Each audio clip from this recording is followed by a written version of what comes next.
Hello বিরিয়ান, আসসালামু আলাইকুম। DCJ favourite DCJ, welcome back to my another video. আপনারা সবাই কেমন আছেন? অনেক দিন যাবৎ আম্মু বকা দিচ্ছে ফ্রিজ দেখার জন্য, বাট বের হতে ইচ্ছা করতেছে না একা একা। তো আমার ফ্রেন্ডকে নিয়ে বের হয়ে গেলাম ফ্রিজ দেখার জন্য। ও আর আমি একসাথেই ফ্রিজ দেখলাম। ইকো কোম্পানির নিউ ব্র্যান্ডের ফ্রিজ দেখলাম, বাট এগুলো একটু প্রাইস বেশি বলতেছে। একটা বলতেছে 49,500, আরেকটা বলছে 37,500। বাট এগুলো ডিপ ছোটো, অনেক ছোট ডিপ।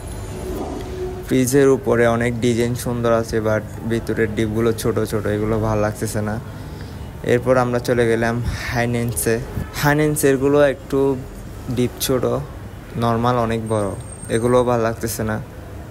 বাট হাইনেন্স আরেকটা ফ্রিজ দেখলাম, এটা অনেক কোয়ালিটিফুল, ভালো। এটা দেখলাম, এটা প্রাইস বেশি হলেও হিসেবে ফ্রিজটা অনেক ভালো।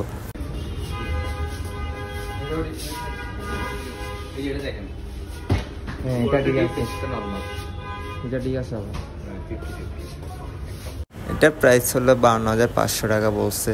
আমরা তো ফ্রিজ দেখতে গেছি, কিনতে তো আর যাই নাই। সেজন্য আমরা যখন যাব তখন উনি একটু ডিসকাউন্ট দিবে বলছে। ভীষণই কিছু ফ্রিজ দেখলাম, এগুলো মোটামুটি খারাপ না তেমন, বাট তেমন ভালো লাগে না আমার।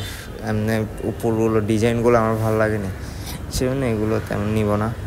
ওকে ব্রিয়ান, আসসালামু আলাইকুম, ভালো থাকবেন সবাই।